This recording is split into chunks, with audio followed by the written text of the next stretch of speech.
¿Qué tal? ¿Cómo están? Muy buenas tardes. Gracias por acompañarnos una vez más aquí en ya miércoles de la Semana de la Astronomía.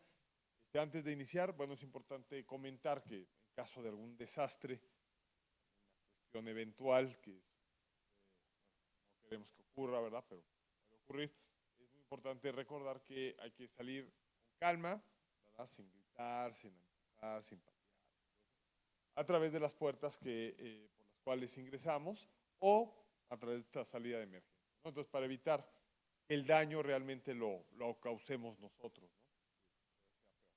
Bueno, muchas gracias a todos por venir. El día de hoy vamos a tener aquí a Fermín Aceves de la Cruz, que nos va a platicar sobre un tema de cosmología. Voy a leer un breve extracto curricular de Fermín. Fermín, miren, lleva 22 años como profesor acá en el CUSEI y 5 en el ITESO impartiendo materias de astronomía y cosmología. También nos ha apoyado en otras áreas, pero estamos hablando ahorita del área de astronomía y cosmología. Él es físico de carrera, egresado del CUSEI, allá aquí en la UDG. Su maestría la estudió en la Universidad de Guanajuato y tiene un doctorado también por la UDG y un postdoctorado en la UNAM en el campus Cuernavaca. Sobre el tema del que va a hablar, ¿verdad? En el ámbito de la física, existen ciertas magnitudes que se consideran constantes. Una de ellas, ¿verdad? Como la velocidad de la luz, la constante de interacción gravitacional. Sin embargo, en los avances tecnológicos han puesto en evidencia que algunas de estas cosas constantes están cambiando o pueden variar, ¿verdad? De hoy nos va a platicar. Un ejemplo notable es la velocidad de expansión del universo, que se modificó tras el análisis de los datos del telescopio espacial Hubble. Actualmente existe la posibilidad de que la energía oscura también presente variaciones. Entonces, el tema suena muy interesante, pues vamos a escuchar a Fermín a ver qué tal. Gracias, Fermín.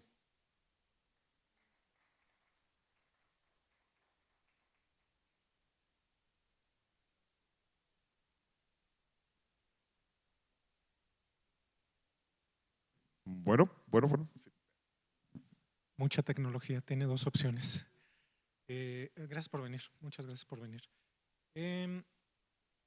Mala noticia, ya agarré confianza, ya no traje corbata. Creo que es la primera plática que doy aquí que no traigo corbata. Todavía hasta la del día pi en la prepa este año la traje, o ya no, entonces ya me siento de casa. Gracias. Entonces, bueno, quizás el fondo de la idea de la plática es ver cómo los avances que hemos tenido en la tecnología y la mejora que han llevado en la detección de ciertas propiedades del universo nos ha modificado en cada etapa, en cada nuevo paso, la visión que tenemos, el entendimiento que tenemos del universo como un todo. Les platico siempre a mis alumnos que si hace 100 años le hubiéramos preguntado a las personas qué era el universo, y literal la cifra es importante, los 100 años, la respuesta hubiera sido que el universo era la Vía Láctea, porque era lo que se conocía hasta entonces. No patrocinado por Milky Way, pero bueno, al menos que haya algo agradable en la plática. Ya vieron algo agradable, ya se cumplió el objetivo. Sin embargo, si la pregunta se hubiera hecho hace 99 años, 11 meses y 7 días, y se la hubieran hecho a esa persona que está allí con su telescopio, entonces la respuesta hubiera sido diferente. Él hubiera contestado, y fue la respuesta que dio hace 99 años, 11 meses y 7 días, por eso la importancia de los números. No, en el universo está la Vía Láctea y Andrómeda.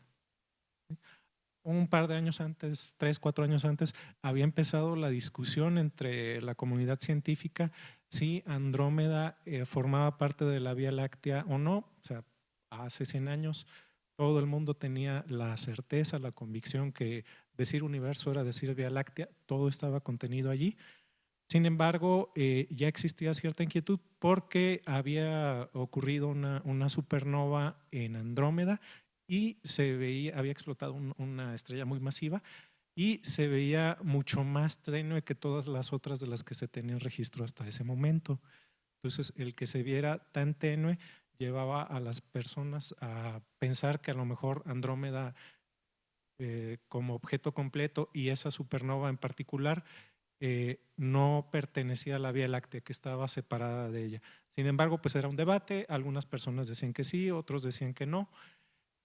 El 23 de noviembre de 1924, Hubble, después de meses de análisis detallado de Andrómeda, pues ya obtuvo la evidencia científica concluyente para decir, ok, esa supernova en particular y Andrómeda en general están completamente separados de la Vía Láctea, están fuera, están mucho más lejos que cualquier otro objeto que se encuentre aquí y más aún, Andrómeda hasta ese entonces se decía la nebulosa de Andrómeda porque los telescopios no tenían la suficiente capacidad, digamos, para verla en detalle, para ver que está compuesto de un montón de estrellas.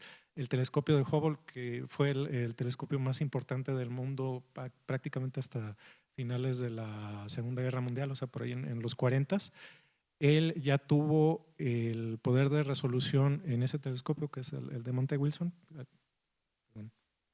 que es que tiene un espejo de 2 metros de diámetro, para, con evidencia fotográfica, poder decir, ok, ese objeto que está allá, esa supernova, se ve tan pequeñita, la imagen es tan débil, la señal es tan débil porque está mucho más lejos de nosotros y más aún, Andrómeda mismo es una galaxia con el montón de estrellas, con el montón de estructura, tal como la Vía Láctea.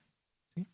Entonces, si esa pregunta de qué es el universo se la hubiéramos hecho a él hace 99 años, 11 meses y 7 días, la respuesta es el universo es la Vía Láctea y Andrómeda.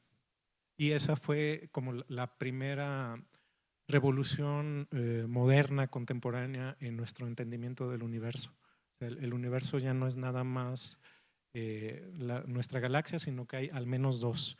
Él siguió investigando, fue probablemente, no probablemente, seguramente el astrónomo más importante de su tiempo. Sus descubrimientos, él solito cambió nuestra imagen.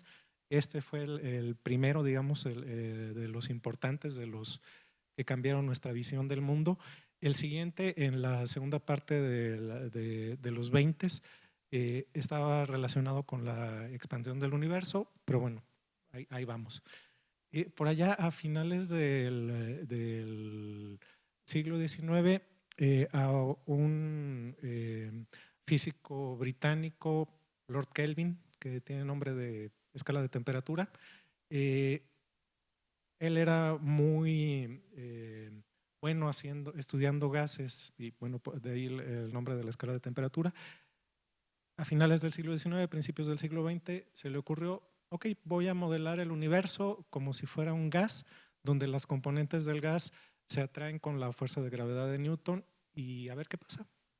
Entonces, eran finales del siglo XIX, principios del siglo XX, él decía universo y quería decir la Vía Láctea, porque era lo que se creía entonces que era el universo.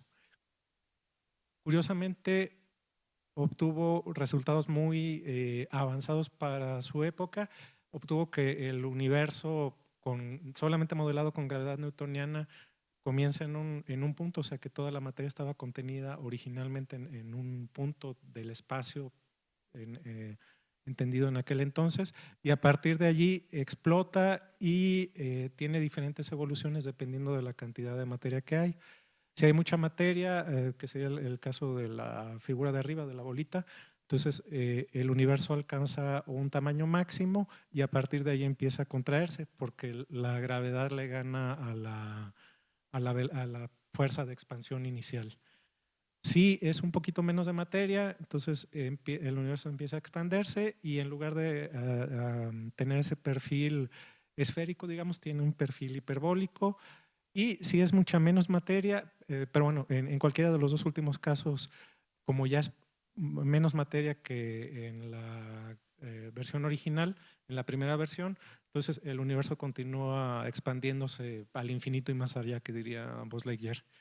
En el último caso, con la menor cantidad de materia posible, la expansión es lineal y sería un universo plano, por eso la figura. Estos mismos resultados, en otro contexto, se obtienen a partir de la relatividad general de Einstein. Entonces, la relatividad general predice exactamente este tipo de comportamientos para los universos posibles. Curiosamente, Einstein, como persona de su tiempo, incluso de este tiempo, ¿no? Si uno sale a ver las estrellas hoy en la noche, si es que no está nublado, pues uno ve determinada distribución de estrellas en el cielo, ¿no?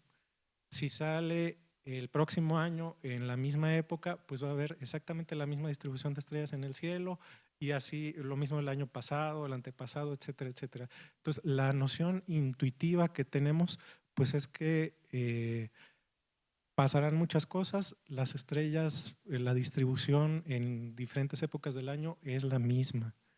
Entonces, intuitivamente uno tiene la noción de que el universo no cambia, el universo siempre está con la misma apariencia. Einstein era una persona de su tiempo, entonces a pesar de que los resultados sobre la evolución del universo, el comienzo a partir de, ahora diríamos un Big Bang, y la posterior expansión, etcétera, etcétera, se obtienen de la relatividad general, estos eran resultados que a Einstein no le gustaban porque era una persona de su tiempo. O sea, él compartía las mismas nociones y los mismos conocimientos que los demás. Entonces, él se enteró de estas cosas, estos descubrimientos a partir de la relatividad general lo realizaron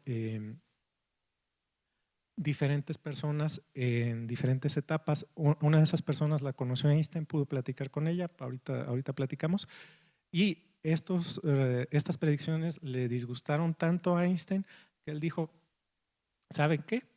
Hay que modificar mi teoría de la relatividad para que cuando se modela el universo pueda tener soluciones de universos estáticos, o sea, soluciones de universos que no cambian en el tiempo, que es el conocimiento que tenían para aquellos tiempos, ¿no? Entonces, la parte original de las ecuaciones de Einstein es la G mayúscula de la izquierda, la T de la derecha, y la modificación que él introdujo es ese término del medio que está ahí junto al igual, ese lambda por la G chiquita. En aquellos tiempos se le llamó la constante cosmológica, porque literal es una constante que se introduce a mano en las ecuaciones. Los ingenieros recordarán, por ejemplo, que cuando uno resuelve una integral, esta integral da un resultado más una constante. Entonces es algo muy similar, pero en el contexto de los cálculos de relatividad general. O sea, las ecuaciones de Einstein están definidas hasta una constante. Entonces él dijo, no hay problema. Si yo introduzco este término de la lambda, esta constante cosmológica en mis ecuaciones, tengo la oportunidad de elegir los valores de la lambda para que cuando quiera modelar el universo pueda tener el resultado de un universo que no cambie en el tiempo, de un universo estático. Y fue la elección que él hizo para estar de acuerdo con los conocimientos de su época, o sea, digamos para que su teoría, las predicciones de su teoría concordaran con lo que todo el mundo sabía en aquellos tiempos. En términos futbolísticos diríamos que bueno, la tenía, era suya y la dejó ir, literal, porque su teoría, los resultados directos de su teoría predecían que el universo cambiaba en el tiempo, y él lo supo, él lo tenía, pero pues no quiso aceptarlo, no quiso tomarlo en cuenta, entonces por eso introdujo esta constante. Tiempo después, ya que se conocieron otros resultados que ahorita discutimos, pues se dio cuenta de su error y pues así aplicó la de no, constante cosmológica. ¿Cuál constante cosmológica? No, aquí no hay ninguna constante cosmológica. O él mismo lo reconoció como uno de los mayores errores científicos de su carrera. Aparentemente. Luego, bueno, en un ratito platicamos que parece ahorita que siempre no. Entonces, las personas que en diferentes épocas modelaron el universo a partir de las ecuaciones de Einstein, prediciendo estos tipos de comportamientos diferentes, son ellos. El primero, del extremo izquierdo, Alexander Friedman, él era un matemático soviético que hacía cosas de meteorología. O sea, su trabajo, lo que le daba de comer era la meteorología.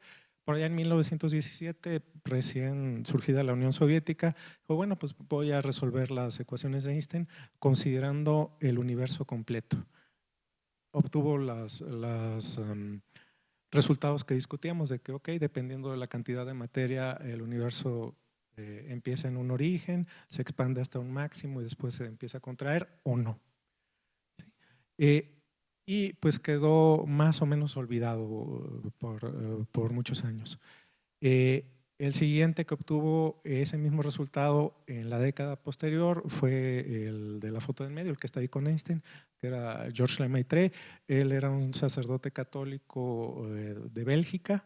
Él fue tesista de doctorado de Arthur Eddington, y eso es importante porque Arthur Eddington fue el astrónomo que en sus tiempos le preguntó a Einstein de, oye, pues muy bonita tu teoría de la relatividad, pero pues dime algunas predicciones que yo como astrónomo pueda verificar. Entonces Einstein le dijo, ¿sabes qué? Durante un eclipse solar, si observas las estrellas la noche antes y durante el eclipse, la posición de las estrellas va a ser diferente porque durante el eclipse va a estar presente el Sol y la masa del Sol es suficientemente grande para curvar el espacio-tiempo a través del cual viaja la luz de las estrellas. Entonces, la posición aparente de las estrellas durante el eclipse no va a ser la misma que durante la noche. Dicho y hecho, Eddington se fue a África a observar un eclipse, tomó fotos la noche antes del eclipse, fotos de las estrellas, fotos durante el eclipse y regresando a Inglaterra, reveló las fotos, hizo la comparación y tal como predecía la relatividad general de Einstein, las posiciones de las estrellas eran diferentes. Pues esa fue como la comprobación final, el gran triunfo de la teoría de Einstein. Entonces, cuando llega Lemaitre con su solución a las ecuaciones de Einstein para el universo completo, Eddington le dijo, mira, mi muchacho, pues platica con él, a ver, a lo mejor está equivocado, a lo mejor no, a ver qué consejo le puedes dar tú. Einstein, ahí fue cuando Einstein, al conocer los resultados, le dijo incluso de que, ok, pues sabes que estás tratando de usar mi teoría para justificar tus creencias religiosas. O sea, Lemaitre era católico, creía en Dios, creía que Dios había creado el universo.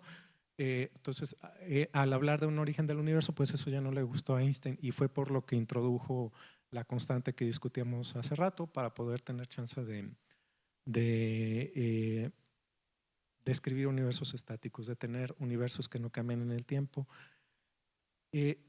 Pasó esto, poquito después, bueno, más o menos al mismo tiempo que pasaba esto, Hubble, el que descubrió Andrómeda y comprobó que descubrió Andrómeda como galaxia y que vio que era una parte separada del universo, se fue de tour de congresos a Europa con el grandísimo detalle de que pues no era como ahorita, de que ok, pues agarro el avión, 15, 20 horas pues ya llego a donde tengo que llegar, etcétera, sino que pues era hace 100 años, entonces ok, agarro el barco, unos meses después ya me bajo del barco en Europa y no es como que pues voy al congreso una semana y me regreso, ¿no? Porque pues ya me eché un viaje de meses y el viaje de regreso también va a ser de meses. Entonces echó un tour de congresos por Europa y de algunos meses o añitos.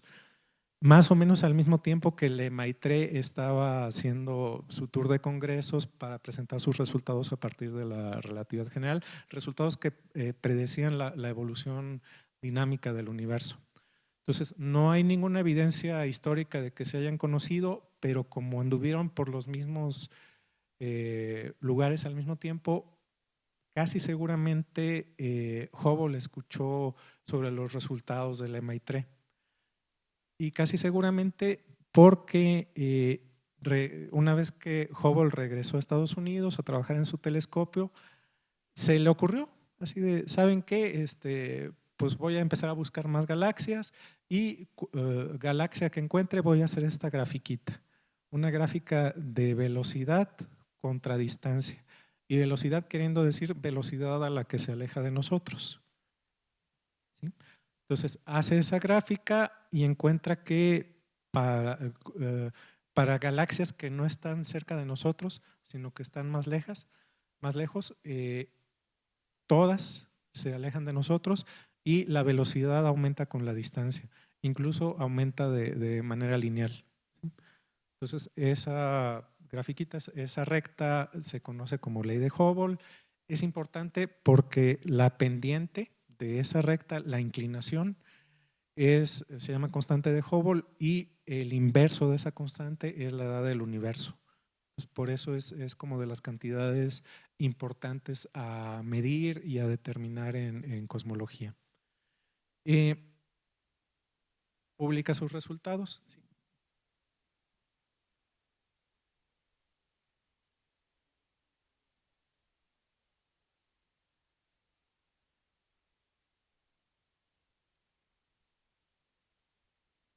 La edad del universo está cambiando, significa que la constante de Hubble también está cambiando.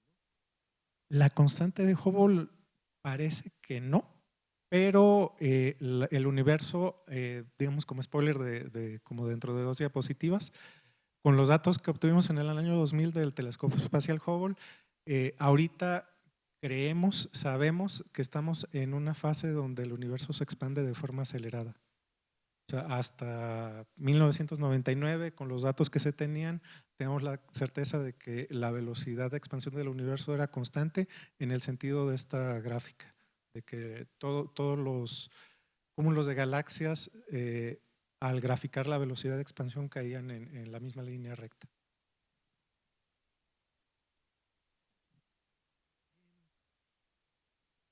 Y entonces Hubble publica estos resultados en la segunda mitad de los 20. Einstein dice, ay, me equivoqué, el universo sí se está expandiendo, entonces olviden la constante cosmológica. Para los 30 y ya olvidados los trabajos de Friedman y de Lemaitre, estos dos matemáticos británicos vuelven a resolver las ecuaciones de Einstein para el mismo problema. Ellos se llamaban Robertson y Walker. Entonces, si consultan los libros de texto de relatividad general hasta los 80, pues decían la solución de Robertson-Walker, porque históricamente era la que se conocía. O sea, los trabajos de Friedman y de Lemaitre ya se habían olvidado. En los 90 se redescubren y pues ya desde entonces le llamamos la solución de Friedman, Lemaitre, Robertson-Walker, para tomar en cuenta todos. Entonces, en la segunda mitad de los 20, Hubble cambia de nuevo nuestra visión del universo. O sea, ya no es nada más que seamos la Vía Láctea y Andrómeda, sino que hay un montón de galaxias e incluso por cúmulos de galaxias, todos los cúmulos de galaxias se están alejando de nosotros. O sea, el universo se está expandiendo. Esto avalado, surgido, soportado a partir de la relatividad general, no era como la opinión más popular del mundo, de la comunidad científica, sobre todo porque la relatividad general es matemáticamente muy complicada. O sea, son ecuaciones muy difíciles. Tan difíciles que Einstein mismo en su momento, después de que la publicó, no pensó que se pudieran resolver analíticamente. Entonces, hasta los 60 había muchos astrónomos que no creían en la expansión del universo proveniente a partir del origen en un Big Bang. El nombre Big Bang se lo puso un astrónomo británico, Fred Hoyle, en una entrevista en la BBC como bullying, como carrilla. O sea, él se estaba burlando. Le preguntaron, oiga, don Hoyle, ¿usted qué piensa de la relatividad general y de la expansión del universo? Explicada a partir de que en un principio todo estaba unido en un lugar del espacio-tiempo y que de ahí explotó. Y la respuesta de bullying de Hoyle fue de, pues hasta crees que el universo pudo haber empezado en un Big Bang. Como buen nombre procedente de bullying, pues se le quedó. Ahora le conocemos como la teoría del Big Bang. Pero a partir curiosamente, a partir de la experiencia que tuvo la gente haciendo las bombas, o sea, a partir de la experiencia que tuvieron Oppenheimer y sus colaboradores en Estados Unidos, y Seldovich y sus colaboradores en la Unión Soviética, como ya sabían de los procesos de fusión de los elementos atómicos, entonces se empezaron a preguntar desde finales de la Segunda Guerra Mundial y hasta los 60 si los elementos químicos se formaron desde el origen del universo, desde el Big Bang, o se producían a partir de procesos de fusión en las estrellas.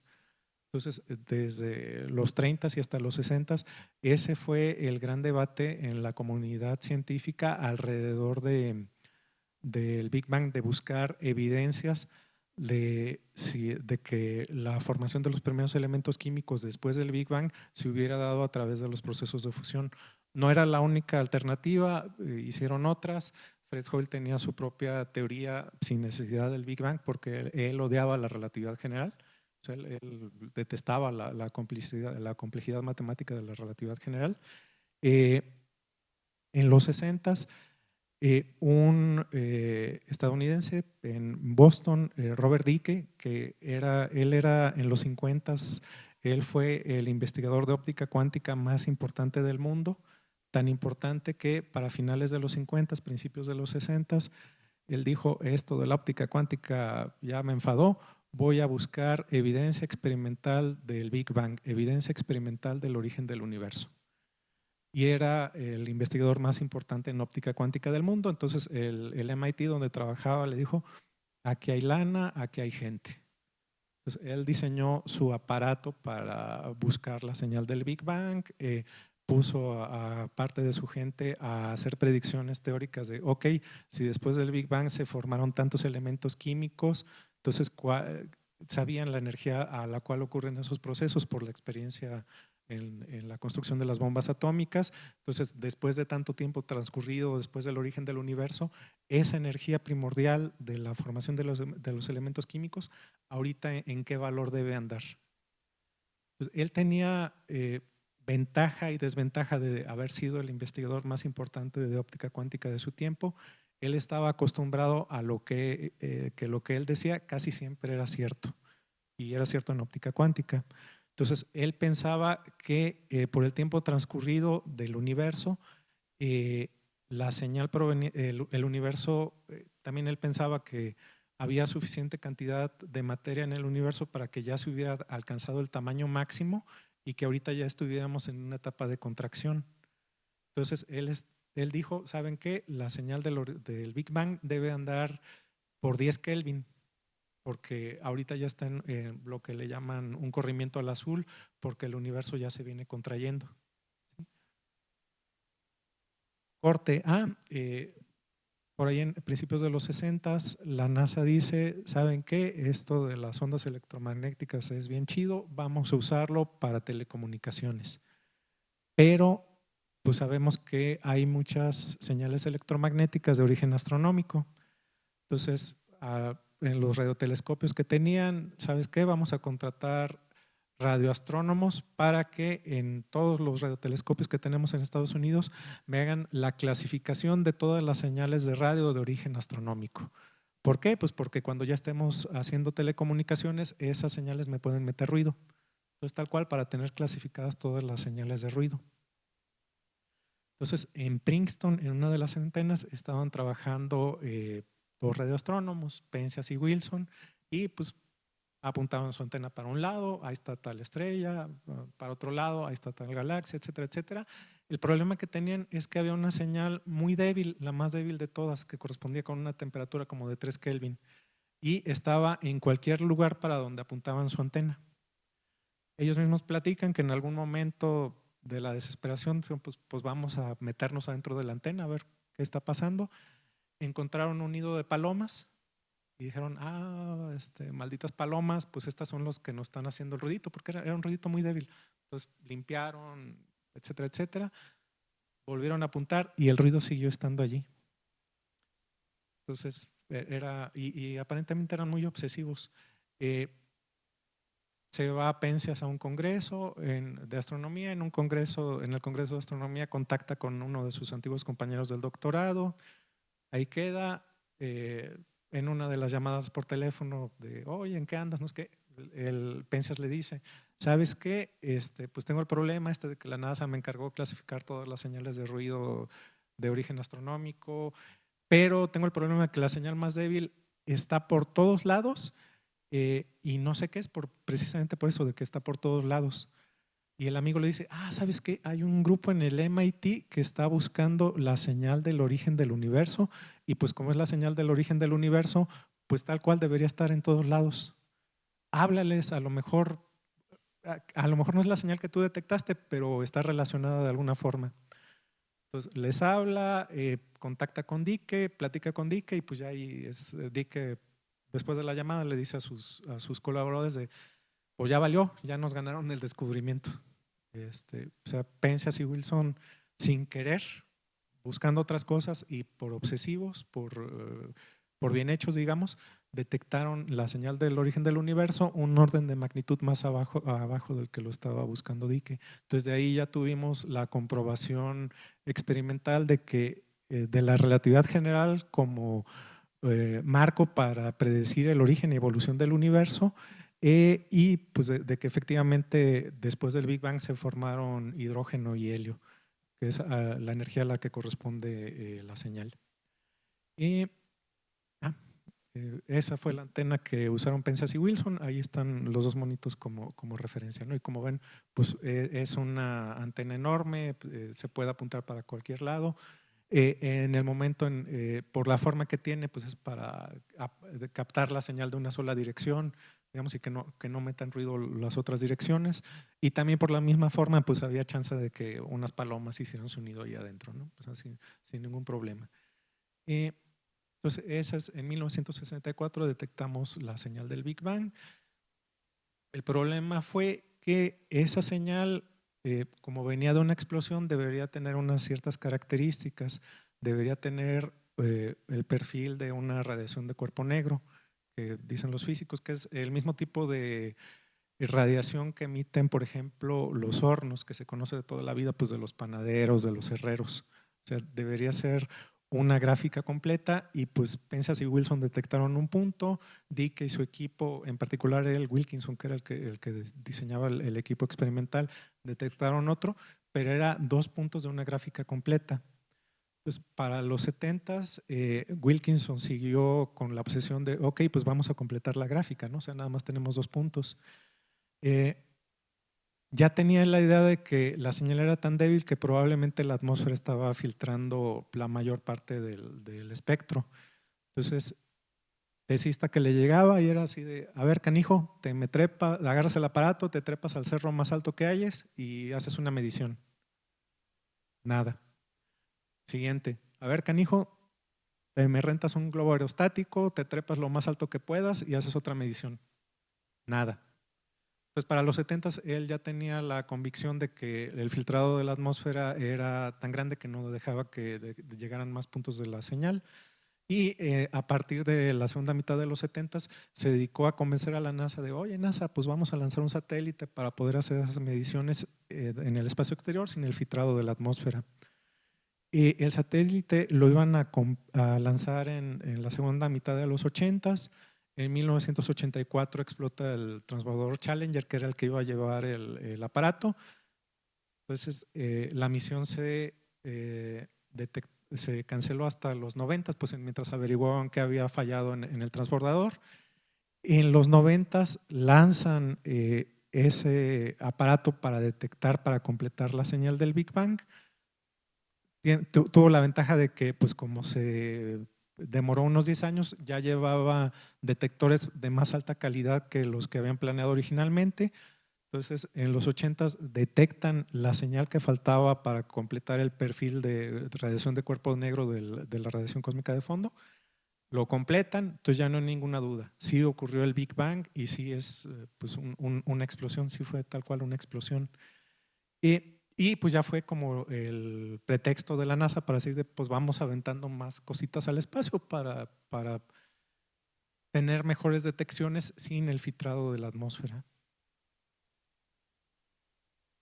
En particular, en el año 2000 avientan esa cosita, el telescopio espacial Hubble, que hasta hace un par de años que aventaron el telescopio James Webb, pues fue nuestro mejor aparato astronómico, digamos, en el espacio.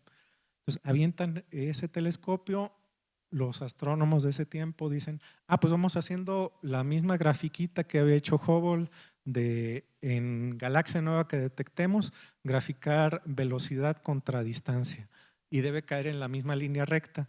¿Por qué? Pues porque todas habían caído hasta ahí y era la prueba de la expansión del universo a velocidad constante. Entonces, dos grupos de astrónomos se plantearon este trabajo, uno en Australia, otro en Estados Unidos. Los australianos eran puros investigadores jóvenes, era un equipo multidisciplinario. Los de Estados Unidos era uno de los equipos con más tradición en investigaciones astronómicas y eran puros astrónomos observacionales. Entonces, los dos obtuvieron lo mismo y era que para las galaxias más alejadas, las nuevas que podían ver con el telescopio espacial Hubble, los datos se salían de la gráfica. O sea, ya no caían en esta misma línea recta. Entonces, los gringos que eran puros astrónomos observacionales, pues no sabían a qué se debía, no se atrevieron a publicar sus resultados sin saber explicar por qué. Los australianos, como eran un grupo interdisciplinario, el teórico del grupo les dijo, lo que pasa es que acabamos de medir la evidencia de que en esta etapa el universo se está expandiendo de forma acelerada.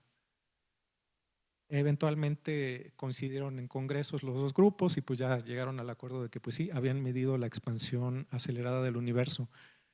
Curiosamente, esa expansión acelerada del universo se puede describir matemáticamente en los mismos términos que Einstein había propuesto en su tiempo para tratar de predecir universos estáticos. El detalle es que Einstein introdujo esa cosa a mano y a mano también escogió los valores para que el universo predicho de esa manera tuviera un comportamiento estático.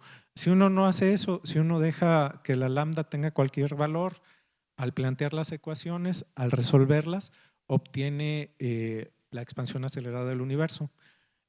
Algo que nos dicen siempre a los físicos es que pues, todo lo queremos modelar con el oscilador armónico y es cierto, si uno plantea las ecuaciones estas para el universo con esa cosa, la ecuación final es la de un oscilador armónico forzado, con un forzamiento constante que es la lambda. Pues sí, hasta el universo se describe con un oscilador armónico forzado, pero oscilador armónico. Y entonces la visión que tenemos ahorita todavía de la evolución del universo es esta, de que, en la parte extrema izquierda es el Big Bang, ocurre una primera expansión muy acelerada que le llamamos inflación, se emite la radiación cósmica de fondo a partir de la formación de los elementos químicos, de los primeros elementos químicos por procesos de fusión. Y ocurre una primera etapa de expansión del universo a velocidad constante, que es la que habíamos detectado con los datos desde tiempos de Hubble hasta 1999. Y la última etapa es con aceleración constante a partir de los datos que obtuvimos con el telescopio espacial Hubble en el año 2000. Para no confundir, a pesar de que la descripción matemática es la misma que había dado Einstein en su tiempo, ahora a esa causa de la expansión acelerada del universo le llamamos energía oscura, pero matemáticamente es la misma lambda que había introducido Einstein en sus ecuaciones. Esa lambda es una constante y hasta los conocimientos que teníamos abril pasado, pues parecía que sí, efectivamente es un valor constante, es un numerito. ¿Qué pasa ahora? Bueno, pues en el desierto de Arizona, en Estados Unidos, cerquita de la frontera con nosotros, construyeron e instalaron un telescopio con un espejo de 4 metros de diámetro dedicado exclusivamente a estudiar los objetos más lejanos de nosotros, pues para determinar la energía oscura. De hecho, tal cual se llama Dark Energy Spectroscopic Instrument, DESI por las siglas, o sea, instrumento espectroscópico de energía oscura. Su propósito en 5 años que es para lo que está diseñado, digamos, la misión específica en estos próximos 5 años, es estudiar los objetos más alejados de nosotros y ver cómo se están alejando de ellos. Entonces, en abril pasado dieron los resultados del primer año de trabajo y estos resultados del primer año parecen indicar que la energía oscura no es una constante, sino al parecer se está diluyendo. O sea que de acuerdo con esos primeros resultados, hubo una primera valor de aceleración de la expansión del universo, pero ahorita parece que ya se está frenando, o sea que esa aceleración está disminuyendo. Son resultados preliminares, incluso ni siquiera dieron la noticia, pero no lo han publicado en un artículo científico, porque ellos mismos dicen de que, ok, son los resultados del primer año de trabajo, esto está pensado para 5 años, entonces vamos a esperarnos a tener la mayoría de datos, o sea, vamos a esperarnos al tercer año, ya que tengamos 3/5 partes de los datos que estamos buscando, para confirmar si efectivamente esto es cierto o no. Por lo pronto es un resultado preliminar con la 1/5 parte de los datos que esperan obtener. Si se confirma en 2026, ya que tengan la mayoría de los datos que están buscando, entonces estaríamos hablando de que ya no entendemos el universo como la etapa actual de expansión del universo como una etapa de expansión acelerada, sino como una etapa de expansión donde la aceleración se está frenando. Y entonces probablemente habría que buscar modelos alternativos al que está actualmente vigente, donde la aceleración es una constante, es la energía oscura. Para bien o para mal, pues son investigaciones o son desarrollos de física teórica, es crear modelitos. Y pues, ¿qué creen? Ya tenemos modelos. Hay un montón de modelos. A la fecha, pues son estos los diferentes modelos. Le llaman la ecuación de estado para la energía oscura. Y en la ecuación de la izquierda, esa es la ecuación de estado. Es una relación entre la presión y la presión que mantiene la expansión del universo y la densidad de materia del universo. El modelo de energía oscura en la tablita corresponde con el valor de W igual a -1, o sea que es una presión negativa y por eso la expansión se está acelerando, pero hay un montón de otros modelos teóricos para diferentes valores. Entonces, a esperar que se confirmen los datos experimentales dentro de 2 años, si realmente el valor de la energía oscura está cambiando. Por lo pronto, y todavía sin necesidad de sustento experimental, ya hay un montón de modelos teóricos disponibles. Seguramente en los próximos 2 años habrá muchos más, porque pues hay años para hacer física teórica, ¿no? Todo fuera como eso. Y entonces estamos en la expectativa de ver si nuestra visión actual del universo como algo que se está expandiendo con una aceleración constante se modifica o no.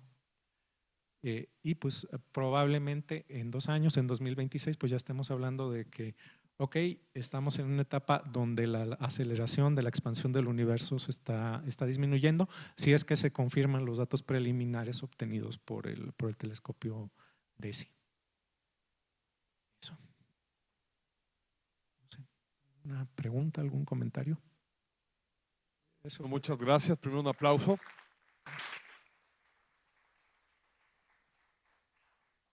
La imagen es de las etapas oscuras de la cuarentena, donde estaba viendo, de hecho fue la etapa de la cuarentena donde estaba viendo recetas coreanas en YouTube.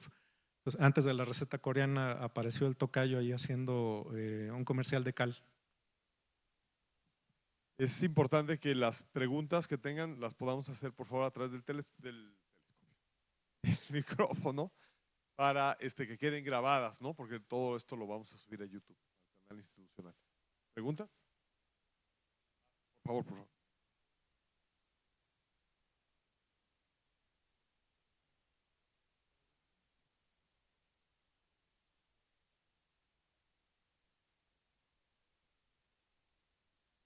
Si está en verde es que funciona. ¿La densidad de materia en el universo incluye la materia oscura también? Sí, sí, sí. No la podemos ver, pero notamos su influencia en la forma que tienen las galaxias espirales y en la estructura a gran escala del universo. Entonces sí la podemos cuantificar. De hecho, es como de las cosas así impresionantes de la ciencia, de que, ok, sabemos que no sabemos qué es la materia oscura, pero sabemos que está allí, dónde está y en qué cantidades, por la forma que tienen las galaxias espirales, por la forma de los cúmulos de galaxias y por la estructura a gran escala del universo. Bueno, mientras se decide alguien más. Gracias, Fermín. Un poco pensando en esta etapa que también conocemos, bueno, introduce de la inflación y que fue un periodo particular al inicio. En términos de esta expansión acelerada, eh, en los modelos existentes, ¿esa se da desde el inicio del universo o es a partir de cierta etapa y eso va a cambiar? ¿Es lo que se va a cambiar o qué pasa? Allí fíjate, lo curioso es, y que inducen en los 80s a la gente a pensar en ese primer periodo, es el conocimiento que tenemos de los quarks, sobre todo de las partículas estas que forman protones y neutrones. A partir de los 80s tenemos la conciencia, la certeza de que deberían de haber más partículas hechas a partir de quarks que solamente los protones y los neutrones, y sin embargo no existen. O sea, existen protones y neutrones y no las otras partículas que deberían existir de acuerdo con las predicciones teóricas. Entonces, por ahí en los 80s la gente se pone a pensar, ok, ¿qué tan rápido tuvo que ser la primera etapa de expansión después del Big Bang para que nada más se formaran protones y neutrones y no se formaran las otras partículas?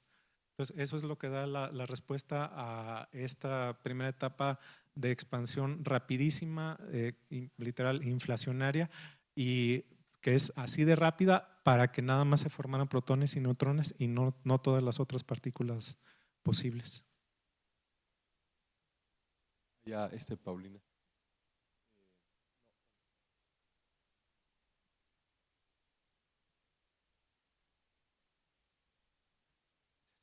Sí. Antes de la pregunta, pero, quería pedirles, por favor, ahorita Fermín me va a programar, no por WhatsApp. Lo que Si no, déjame, lo descargo del WhatsApp y me lo mando por correo. Sí.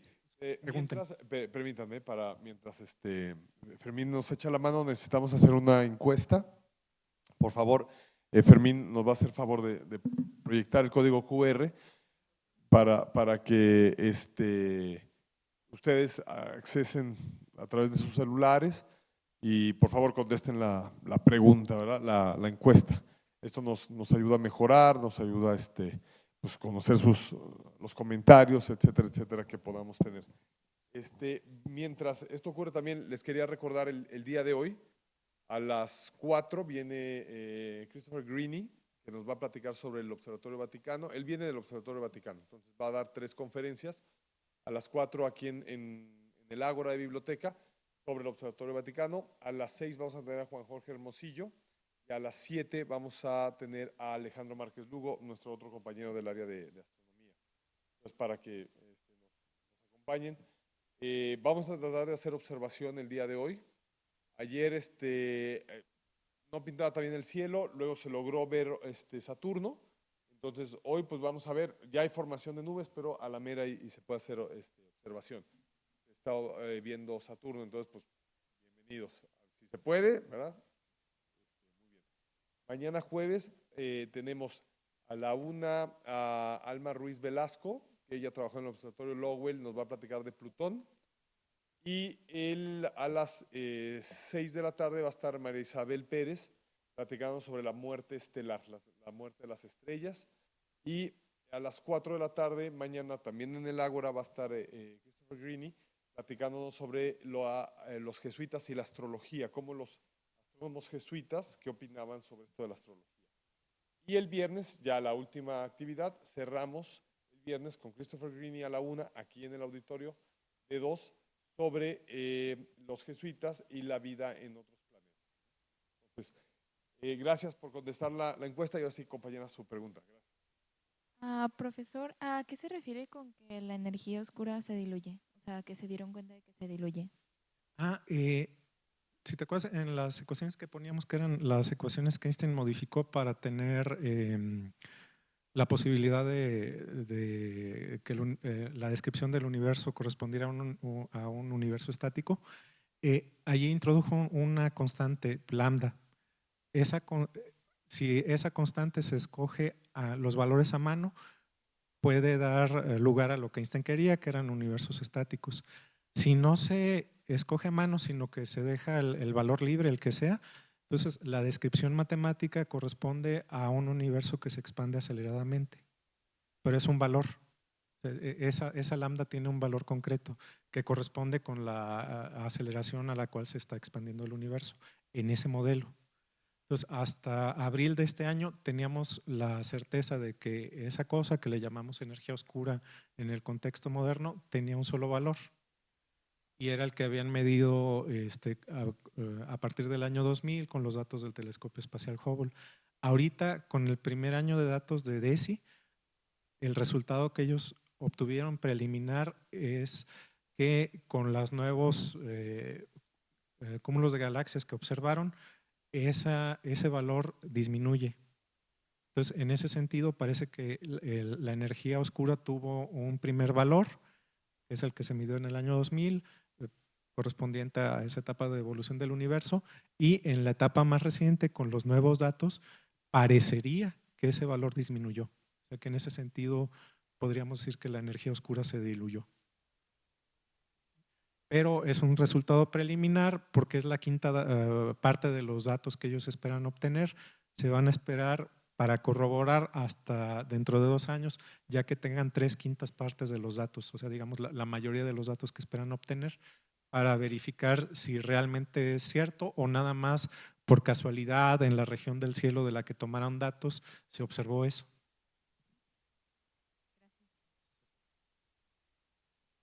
Tengo otra pregunta, Fred, mientras alguien más se anima. A ver, yo tenía entendido, por ejemplo, que si el universo se expandiera aceleradamente, podría llegar un momento donde esa expansión fuera todavía más rápido que la luz. Y que de alguna manera nosotros empezaremos a perder información. Vamos a perder, si la expansión se mantiene, sí, eventualmente volveremos, digamos, al modelo del siglo XIX de que pues, lo único que hay es la Vía Láctea porque es lo único que vemos. Bueno, en nuestro cúmulo local en realidad, o sea, la Vía Láctea, Andrómeda, etcétera, etcétera. Exacto, o sea, digamos, empezaríamos a perder, ¿no? Se expandería más rápido que lo que la luz, la información nos puede llegar, ¿no? Entonces, ahora, lo que entendí es, se sigue bajo esta 20%, entendiendo que es un 20%. Entonces, se sigue expandiendo de forma acelerada, pero es menor la aceleración. Exacto. Entonces, el modelo, digamos, de un universo hiperbólico donde va a crecer, ¿sigue vigente o podríamos regresar a un universo esférico, un universo plano o… De hecho, ahorita por la cantidad de materia que existe, tenemos la certeza, con los datos que tenemos, de que el universo es plano. Lo único es que hubo un valor inicial de energía, la energía oscura, lo cual en el momento en el que se diluyó suficiente la materia, permite la expansión acelerada del universo. Entonces, en esa expansión acelerada acabaría siendo, o sea, infinito, sí. O sea, ilimitado, infinito y de alguna manera creciendo. Sí. Estamos, digamos, en la versión del universo de Buzz Lightyear, o sea, que se va a ir hasta al infinito y más allá. Pero parece, y es tal cual parece, con estos nuevos datos de DESI, que el ritmo de aceleración está disminuyendo.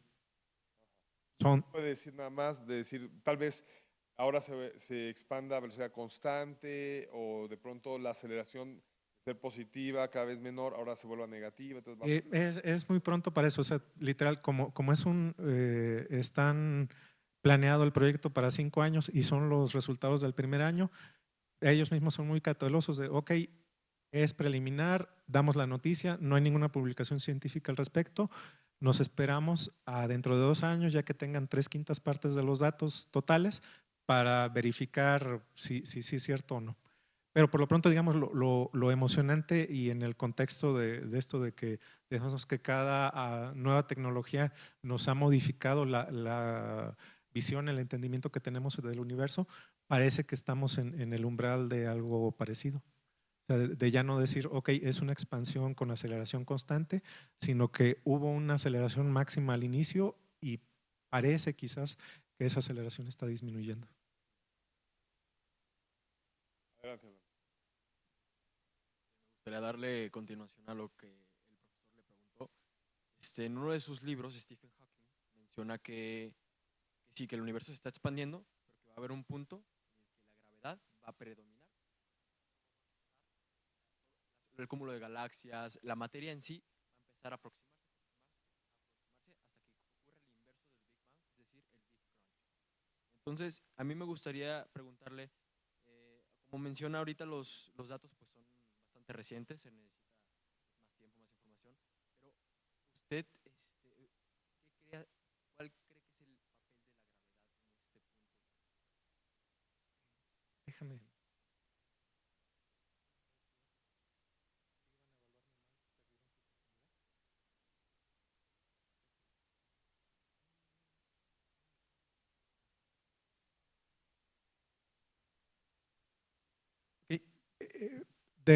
En este momento, como entendemos la evolución del universo verificado, etcétera, etcétera, etcétera, hubo una primera etapa de expansión muy rápida, la inflacionaria. Después hubo una etapa donde dominó la gravedad, que fue la que se llevó a cabo a velocidad constante.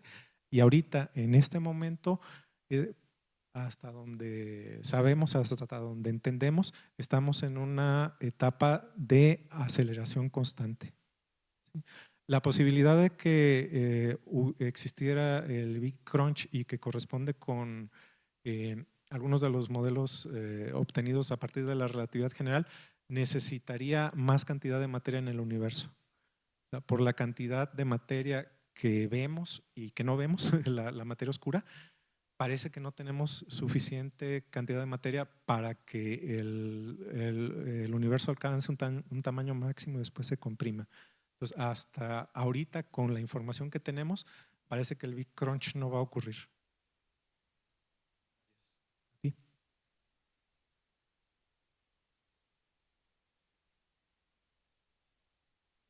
¿Cuáles serían las perspectivas de la gravedad modificada? Es muy popular entre los modelos para evitar la materia oscura, para tratar de evitar de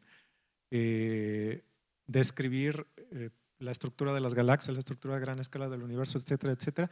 Es uno de los modelos más populares, con el defecto de que, ok, sí describe bien el comportamiento del universo a gran escala, pero no entendemos por qué. O sea, no entendemos por qué en nuestra escala doméstica, digamos, de la galaxia para abajo, la gravedad es newtoniana y por qué del universo para arriba la gravedad se comportaría de una forma diferente. O sea, digamos, como descripción efectiva funciona bien, etcétera, pero nos falta el corazón, ¿no? De, ok, ¿por qué? ¿Qué es lo que causa esa transición en el comportamiento de la gravedad? En la cuarentena, un astrónomo mexicano que trabaja en Estados Unidos y hace simulaciones, se puso a hacer simulaciones de qué pasaría si una galaxia chica espiral choca con una galaxia grande espiral y qué pasaría en términos de la materia oscura. Entonces, la predicción de sus simulaciones, pues tal cual, es que de la colisión y pues chico contra grande, el grande gana, el chico queda despanzurrado. Y parte del despanzurramiento es que la galaxia grande le quita la materia oscura a la galaxia chica. Era un astrónomo de Estados Unidos, trabaja en Estados Unidos, entonces contactó a los astrónomos observacionales del país y les preguntó si en las observaciones que habían hecho de galaxias habían visto ese tipo de comportamiento donde una galaxia muy grande espiral esté junto a una galaxia despanzurrada, los restos de una galaxia, y sí hay. Entonces, eso va un poco en contra de la gravedad modificada en el sentido de que es como la primera evidencia indirecta de que la materia oscura sí es algún objeto que está por allí.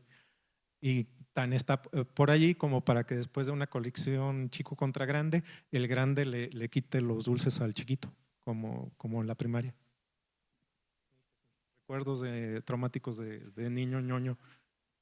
Por esto nos dedicamos a la astronomía, ¿verdad? Muchas gracias por la plática, Fermín. A mí me empieza a causar de repente como cierto vértigo la relatividad. Había un filósofo, Popper, que decía que una teoría para ser científica tenía que poder ser falseada. Tú podías de alguna forma encontrar un experimento que te falseara la teoría y que dijeras, no, pues no va por aquí, busquemos otra teoría. Pero por lo que veo, la teoría de la relatividad se puede adaptar a cualquier observación. Es decir, si el universo no se acelera, podemos meterle una constante para que no se acelere. Si se acelera, hay una constante que lo acelera. Si se acelera primero rápido y luego lento y luego rápido y luego lento, le puedo meter una constante. Entonces, ¿habría una forma de decir, bueno, no, ya la relatividad no da para eso? Porque pues me parece que, ¿sí me explico? Es como que se puede tunear todo el tiempo. Todas las teorías científicas se pueden tunear. O sea, todas. Y es mucho parte de la evolución científica, de, ok, construimos una teoría, cuadra con los datos con lo que la construimos hasta que deja de cuadrar, pues modifícale, pégale, va. Si Ismael se acordará de allá en nuestros tiempos, allá en la prehistoria, si uno agarraba los libros de texto de partículas de aquellos tiempos, el modelo estándar decía que los neutrinos no tenían masa en aquellos tiempos. Tiempo despuesito se descubrió la masa de los neutrinos, entonces ese es el modelo estándar parchado. Sabemos el contexto en donde la relatividad no funciona, que es cuando se hace necesario hacer consideraciones que sean consistentes entre la relatividad y la mecánica cuántica. Entonces ahí no funciona, ahí necesitamos una nueva teoría.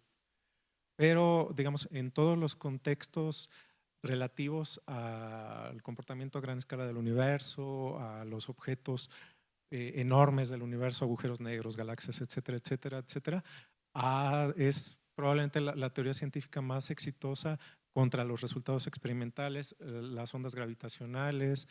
El año pasado, antepasado, reportaron resultados de observación de las estrellas de neutrones de nuestra galaxia durante 10 años en un año luz de distancia, de observar cómo cambia el campo magnético de estas estrellas de neutrones, y ese cambio de 10 años en un año luz de estrellas de neutrones de nuestra galaxia es consistente con una predicción también de los tiempos de Einstein de que debe existir unas ondas gravitacionales de fondo que modifiquen ese comportamiento. Eso ya lo medimos. Entonces, digamos, en la parte que es exitosa, la relatividad es de las teorías más exitosas. En la que no es exitosa, que es combinarse de alguna manera con la mecánica cuántica, hasta ahorita ni para atrás ni para adelante. Hay esperanzas de que exista una teoría cuántica de la relatividad por el resultado de Hawking en su tiempo de la radiación de Hawking, de la emisión de radiación por parte de los agujeros negros. Es un resultado efectivo, es literal debido al genio de Hawking, de que él se puso, lo pensó y hizo la predicción. Es nuestro único faro de esperanza, digamos, de donde nos agarramos para decir, pues debe de haber algo más general que la relatividad que permita unificarlo con la mecánica cuántica, pero hasta ahorita es esperanza. En ese sentido, pues es el fracaso de la relatividad general para hacerse compatible con la mecánica cuántica. Y si hay aficionados de la relatividad, es el fracaso de la mecánica cuántica para hacerse compatible con la relatividad. Entonces ahí son como la frontera donde las dos no funcionan. ¿Puedo hacer una segunda? Y nada más me gustaría saber tu opinión, porque el otro día lo comentaba con unos físicos así muy ortodoxos y se espantaron. Pero les decía que yo no entiendo muy bien el corrimiento al rojo. Si una galaxia muy lejana emite un fotón azul, por así decir, yo mido la energía del fotón y es tal, ¿no? H nu, la dejo viajar por el espacio que se está expandiendo y entonces un observador muy lejos mide la energía del fotón, que es roja, HNU y pues da una diferencia de energías que pues pareciera que la energía no se está conservando. Entonces, a nivel cosmológico, ¿la energía no se conserva por el corrimiento al rojo o a dónde se va la falta de energía del fotón rojo y el fotón azul? Eh, Como tal, Javier Santaolalla, ya ves el youtuber, tiene un video muy bonito justo de esas cosas. Entonces, en el universo como tal, como sistema, la energía se está diluyendo. O sea, había una cantidad de energía, materia, etcétera, al inicio del universo. Por la expansión y pues simplemente masa entre volumen o energía entre volumen, se está diluyendo. O sea, allí también es… pero localmente, en nuestro contexto de nuestro planeta, en la galaxia, etcétera, para los fines locales la energía se conserva, porque estamos considerando una región muy chiquita. Javier Santaolalla en su video lo explica mejor. Sí, no, nada más que, o sea, es que entiendo que no se conserve, pero ¿a dónde se va? O sea, a nivel cosmológico, ¿no? O sea, A ningún lado, pues, sigue aquí mismo, nada más que el universo es más grande, cada vez más grande. Si me permite, por ejemplo, una analogía, ahorita lo que comenta Fermín, es como una piedra, ¿no? Cuando la arrojamos a una alberca. Entonces, al principio las olas son muy grandes, muy altas, pero al irse expandiendo se va atenuando, pero no es porque se pierda la energía, es tal cual, o sea, como hay una mayor área, la energía se va difundiendo, vamos a ponerlo superficialmente, entonces si sumamos todos los diferenciales va a dar la energía original, pero al estar en una mayor área, entonces por unidad de área va disminuyendo, pero no es que se mantiene constante la cantidad, eso es lo que… El total, pero considerando todo el universo es el mismo, nomás que está más grandote.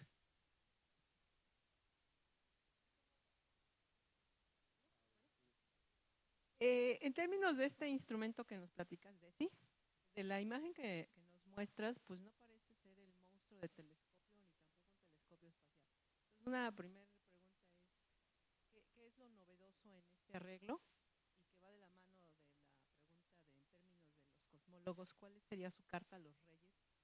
¿Simplemente el telescopio que vea más lejos o qué están buscando los cosmólogos en términos observacionales? El defecto de la foto, si quieres, es un espejo de 4 metros de diámetro. Ahora sí no es de los más grandes, ¿no? No, sí, de 4 metros de diámetro, sí, terrestres. Hay más grandes, el de Gran Canarias, el Tecan, son 10 metros. Sí, pero este está diseñado específicamente con los sensores, instrumentos, etcétera, para… Son los sensores, los espectrómetros, Sí, dedicados específicamente para esto. Y la localización también, ¿no? En el desierto, sin tantas fuentes de ruido, etcétera.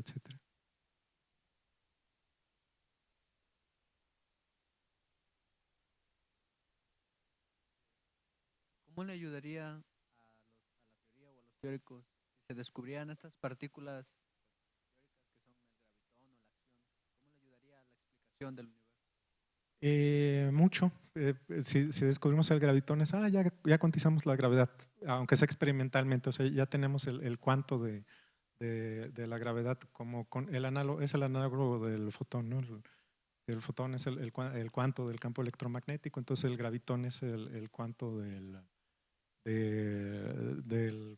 la gravedad. Pues sí, muchísimo. Sería experimentalmente, pero cuantizamos la gravedad. Y bueno, un mucho en lo que preguntabas de la cartita a Santa Claus o a los Reyes.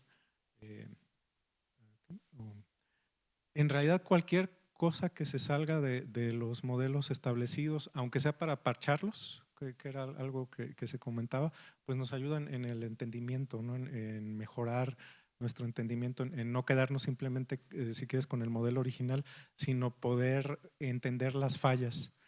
Decían, y probablemente con mucha razón, de que bueno, entiendes más de las cosas en las que fallas, de los errores que cometes, que cuando no, porque cuando te equivocas, cuando cometes errores en tus construcciones, en los modelos, etcétera, pues te obliga a modificarlos y a la vez entender en qué falló. Entonces eso, o sea, cualquier medición que se salga de los modelos establecidos, bienvenida, excelente, porque nos ayuda a avanzar nuestro conocimiento. O sea, nuestro conocimiento puede ser muy bonito, nuestros modelos matemáticos pueden ser muy fregones, pero tienen que corresponder con la realidad, y la realidad es hasta ahorita más complicada, más compleja de lo que hemos podido describir en cada etapa científica. Entonces, bienvenidas las mediciones, los datos experimentales que nos saquen de allí. Es la cartita, yo creo que la cartita Santa Claus de todos, ¿no? Sí, adelante, compañero.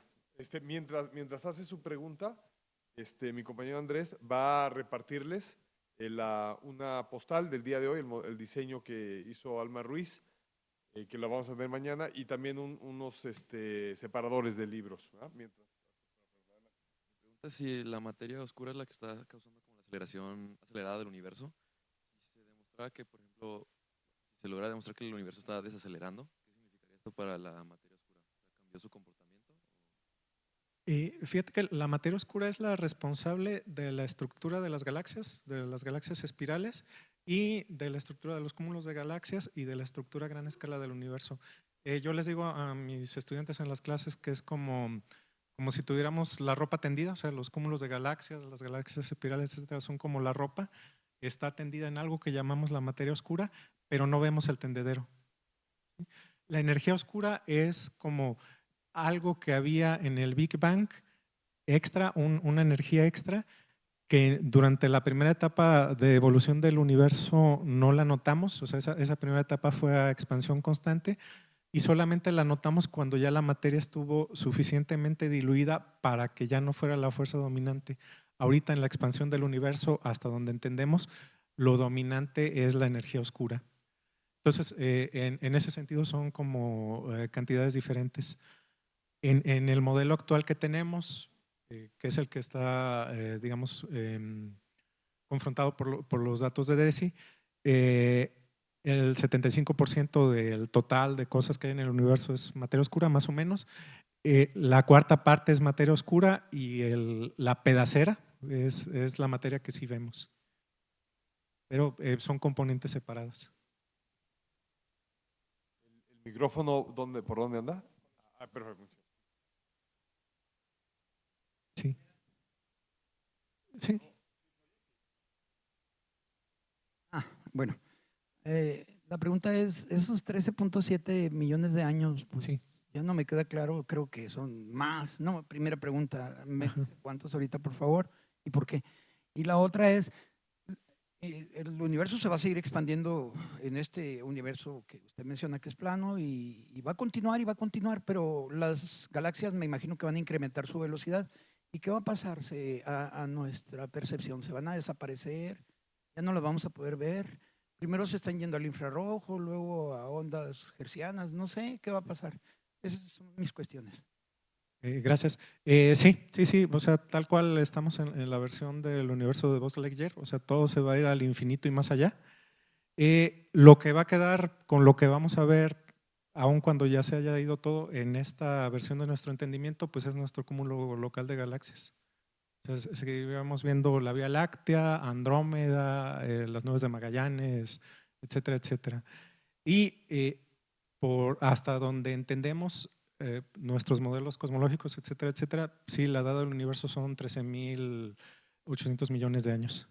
Es lo que podemos corroborar con las mediciones que hacemos de la constante de Hubble en un primer punto, y de la energía oscura, del valor de la energía oscura que da esta expansión acelerada del universo.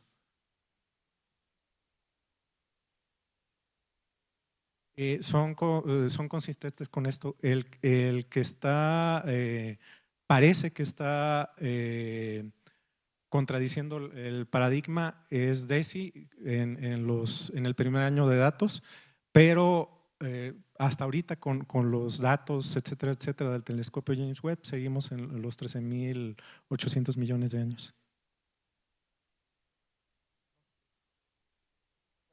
¿Otra pregunta por acá?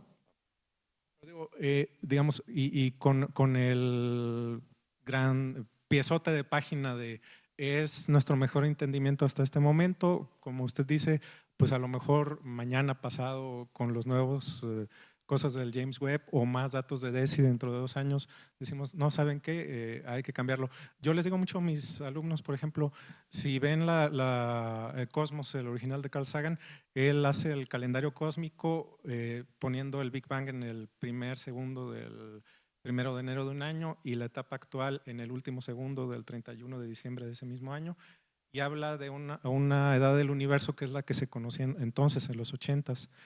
Si ven la primera temporada de Cosmos de Neil deGrasse Tyson, él ya hace la actualización con la etapa actual, con el conocimiento actual, con esos 13.800 millones de años, que es el mejor conocimiento que tenemos a la fecha. A lo mejor en 10 años el siguiente Carl Sagan, el siguiente Neil deGrasse Tyson, en la nueva temporada de Cosmos, actualiza con el conocimiento que se tengan en aquel momento. Tengo una pregunta acerca del Big Bang. Se usa el punto como una representación de la singularidad que hubo en un inicio, pero he escuchado que los físicos están intentando evitar. No sé si ya llegaron al resultado. Quiero creer que es porque el punto, como carece de partes, no dice mucho, más que esa densidad infinita pues, del universo actual. Entonces, me gustaría saber por qué y qué se está haciendo. Y ahí, digamos, la certeza que tenemos es que lo que sea que pasó del Big Bang a la emisión de la radiación cósmica de fondo está dominado por la mecánica cuántica, es completamente del dominio de la mecánica cuántica. Entonces tenemos entendimiento intuitivo hasta cierto punto de las cosas que pasaron, pero el entendimiento formal completo necesita de una teoría que haga consistente la relatividad general con la mecánica cuántica.